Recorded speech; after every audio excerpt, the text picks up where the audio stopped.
ایک چھوٹے سے بچے کی ہلکی سی بخار کی خبر، فیور کی خبر آپ کو آپ کے رات کی نیند اڑا دیتی ہے اور آپ کے بستر پر کانٹے چبھنے لگتے ہیں، نرم و گرم بستر بھی آپ چھوڑنے پر مجبور ہو جاتے ہیں۔ لیکن اس قیامت کے دن کے درد کو سمجھنے کی کوشش کرو۔ وہی اولاد ہمارے سامنے ہوگی جس بچے کے لیے آج 6 سال کی عمر میں ہم نے رات میں بستر چھوڑ دیا، اس کا ہلکا سا فیور ہمیں سونے نہیں دیتا ہے، لیکن قیامت کا منظر یہ ہوگا، یوم یفر المرء من اخیہ وامہ وابیہ وصاحبتہ وبنیہ۔ قیامت کے دن انسان بھاگ رہا ہوگا، یوم یفر المرء من اخیہ، اپنے بھائی کو دیکھ کر بھاگے گا، نہیں اس کے سامنے نہیں آؤں گا، یہ مجھ سے ایک نیکی نہ مانگ بیٹھے۔ یوم یفر المرء من اخیہ، آدمی اپنے بھائی کو دیکھ کر بھاگے گا، وَأُمِّهِ وَأَبِيهِ، اپنی ماں کو دیکھ کر بھاگے گا، اپنے باپ کو دیکھ کر بھاگے گا۔ وہ ڈرے گا میری ماں مجھ سے یہ نہ کہنے لگے کہ بیٹا دنیا میں میں نے تجھے اپنا دودھ پلایا، پال پوس کر بڑا کیا، آج تو اپنی ماں کو ایک نیکی نہیں دے سکتا ہے، یہ میری ماں مجھ سے ایک نیکی نہ مانگ بیٹھے، میرا باپ مجھ سے کہیں ایک نیکی نہ مانگ بیٹھے۔ ایسا نہ ہو، یوم یفر المرء من اخیہ وامہ وابیہ وصاحبتہ وبنیہ، انسان اپنی ماں سے بھاگے گا، اپنے باپ سے بھاگے گا، وصاحبتہ، اور اپنی بیوی سے بھی بھاگے گا۔ وہ بیوی جو سکون کا ذریعہ ہوتی ہے، انسان دن بھر کا تھکا ہوا آتا ہے اور اپنی بیوی کی آغوش میں جاتا ہے تو دن بھر کی تھکان اس کی اتر جاتی ہے اور اس کو اپنی بیوی سے سکون ملتا ہے، لیکن قیامت کے دن اپنی بیوی کو بھی دیکھ کر اس سے بھاگے گا، وصاحبتہ، اس کو دیکھ کر بھاگے گا، وبنیہ، اور اپنی اولاد کو، اپنے بیٹوں کو دیکھ کر بھاگے گا۔ وہ بیٹا جس کا ہلکا سا فیور اور پیٹ کا درد ہماری راتوں کی نیند اڑا دیتا ہے، لیکن قیامت کے دن باپ اپنے بیٹے کو دیکھ کر بھاگے گا، نہیں یہ تو مجھے مروا دے گا، ایک نیکی مانگ لی ہم کہاں سے دیں گے۔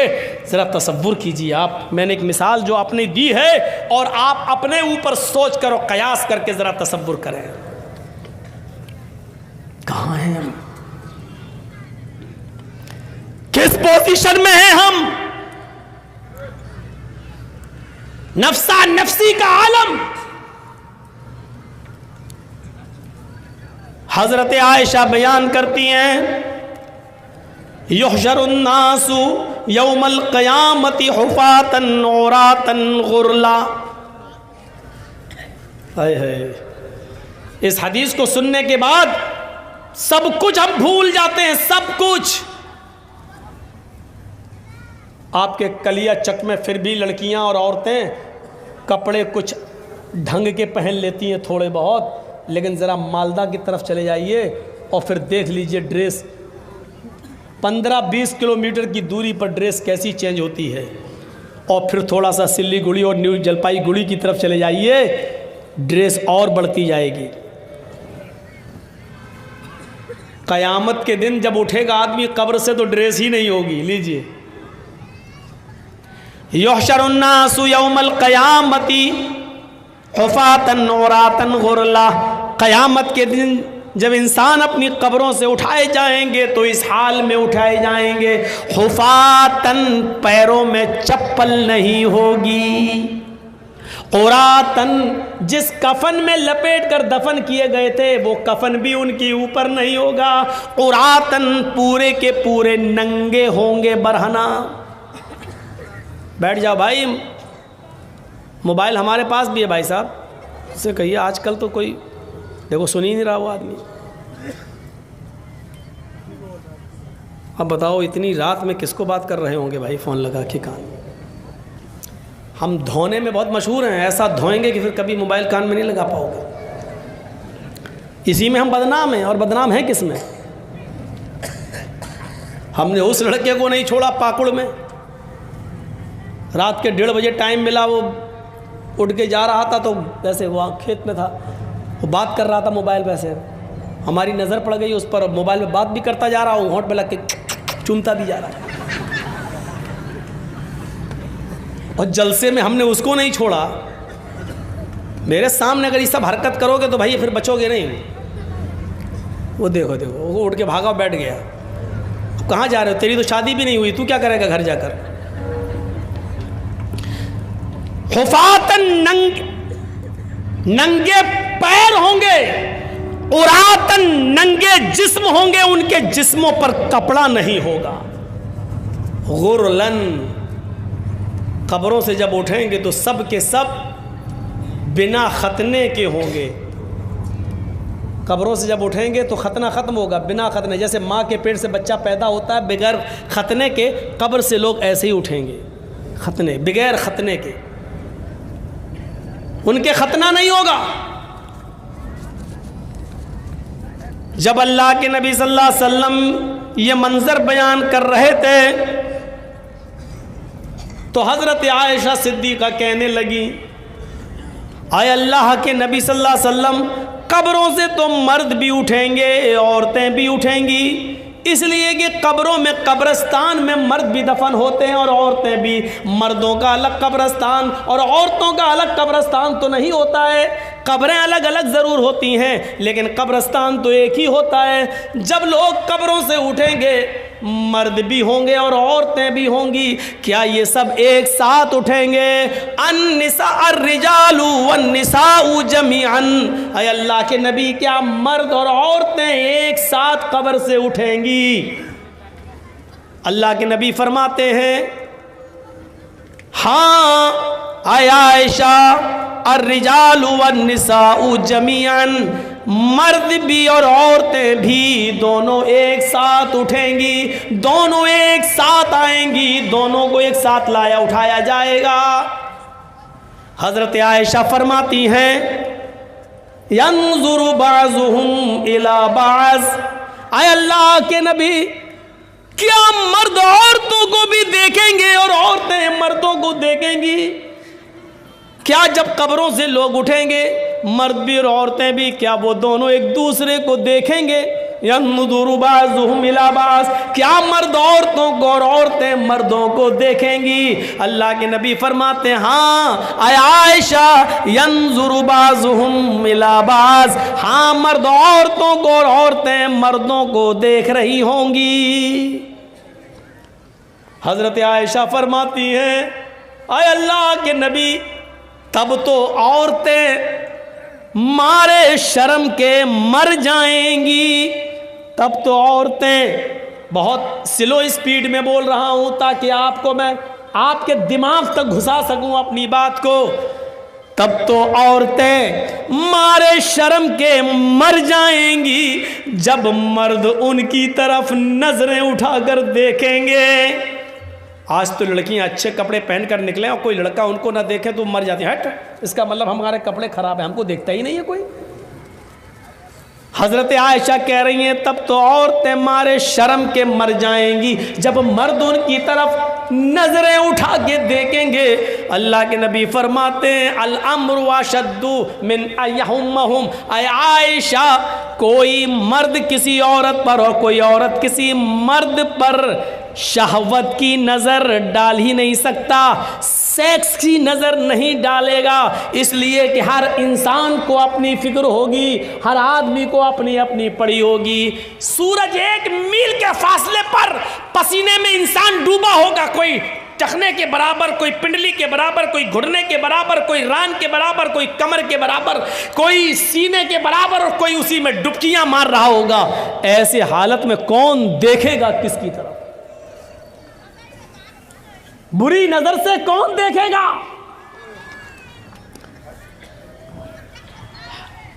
وہ دیکھو مچھلی بک رہی ہے عورتوں کے پنڈال سے,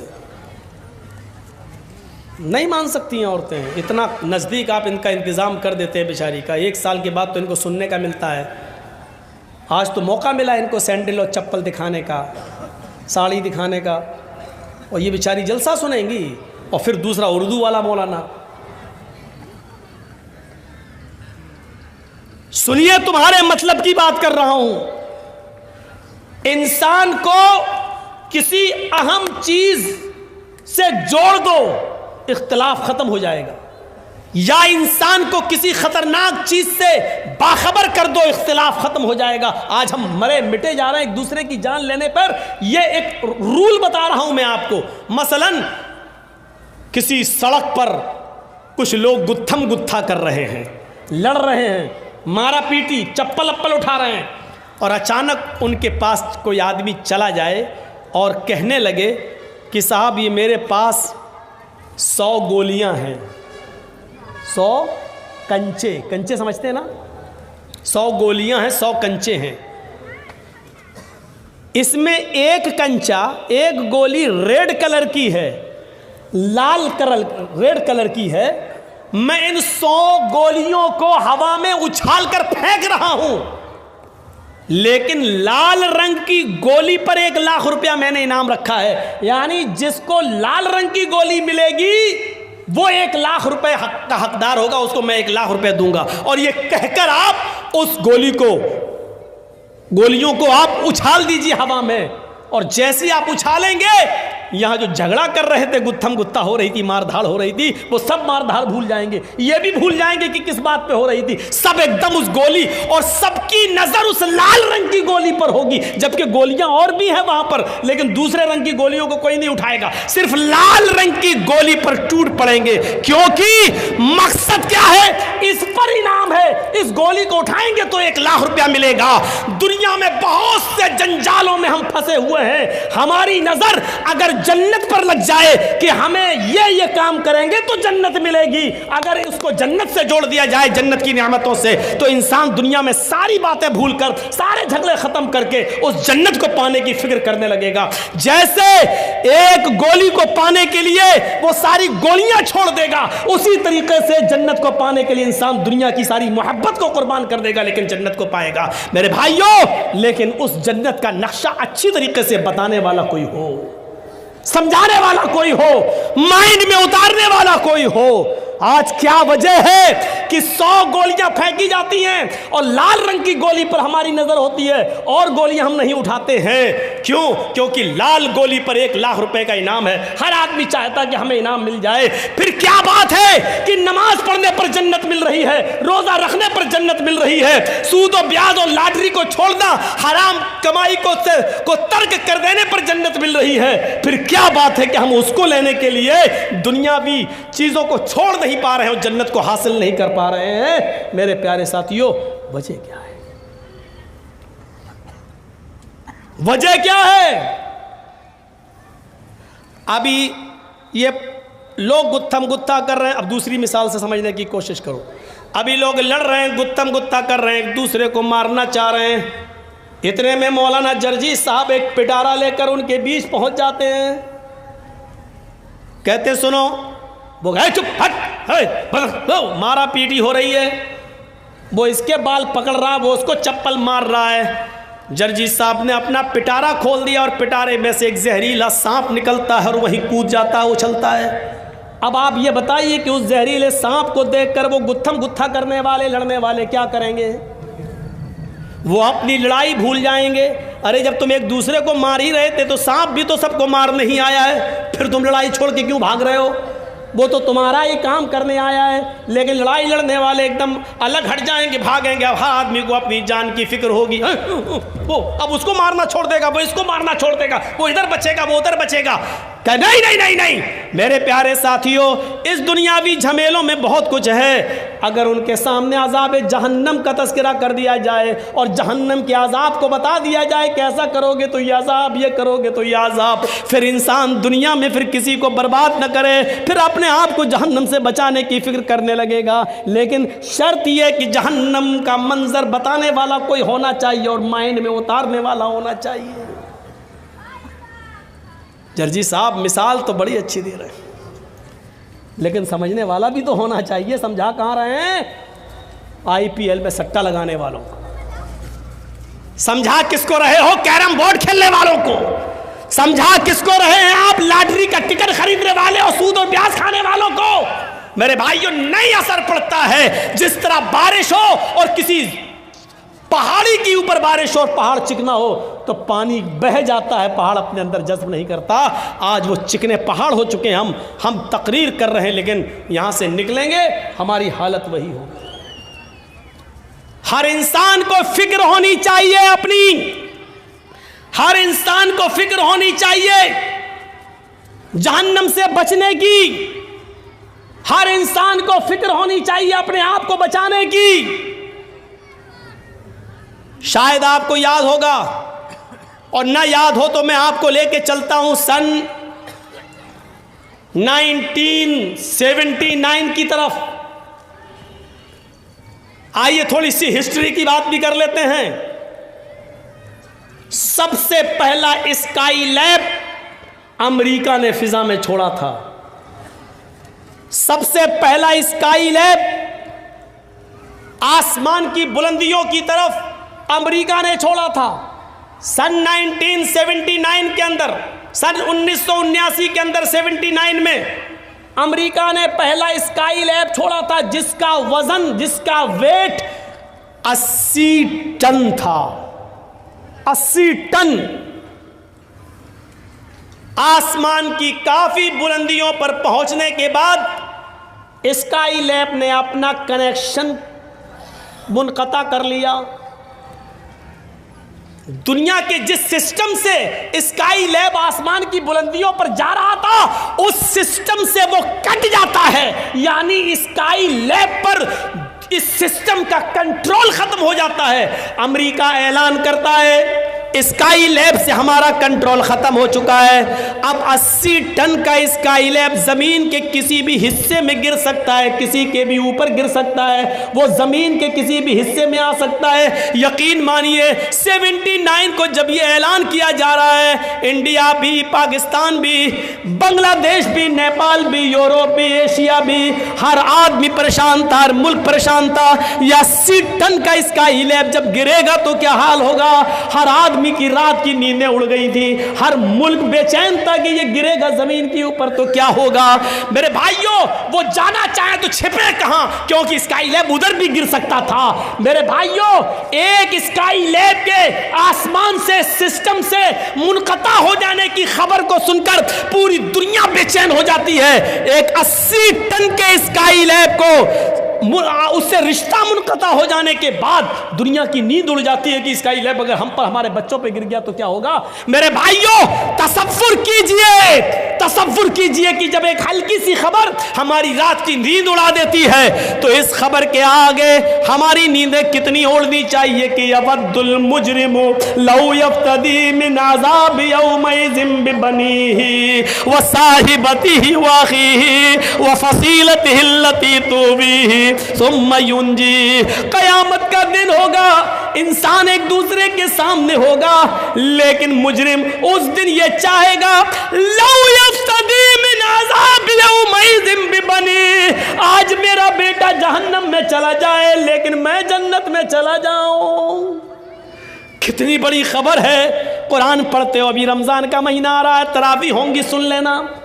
ایک قاری صاحب آئیں گے اور الف لام میم کے الف سے شروع کر کے 18 20 25 ایک مہینے میں قرآن ختم کر دیں گے۔ یعلمون تعلمون کے علاوہ ہماری سمجھ میں کچھ نہیں آئے گا۔ ایک طرف قرآن یہ بھی سن لیا، لیکن ایک طرف یہ بھی سنو، لو یفتدی من عذاب یومئذ ببنیہ، جس بچے کا فیور اور کھانسی اور پیٹ کا درد ہمیں سونے نہیں دیتا تھا، لیکن قیامت کے دن ہم مجرم ہیں، لیکن ہم چاہیں گے کہ میرا بیٹا جہنم میں چلا جائے لیکن میں بچ جاؤں۔ اے اللہ میرے بیٹے کو لے لے۔ لو یفتدی من عذاب یومئذ ببنیہ، فدیے میں لے لے، اے اللہ میرا بیٹا لے لے، جہنم میں ڈال دے، مجھے چھوڑ دے۔ وصاحبتی وبنیہ، ایک رات جس عورت کے بنا نہیں رہ پاتے، اے اللہ میری بیوی لے لے اور جہنم میں ڈال دے لیکن مجھے چھوڑ دے، اللہ مجھے بچا لے، اللہ میری بیوی کو لے لے۔ واخیہ، یہ میرا بھائی ہے، اس کا باپ میرا باپ ایک ہے، اس کی ماں میری ماں ایک ہے، اس کی رگوں میں میرے باپ کا میری ماں کا خون دوڑ رہا ہے، میری رگوں میں بھی میرے باپ ماں کا خون دوڑ رہا ہے۔ بھائی بھائی کے لیے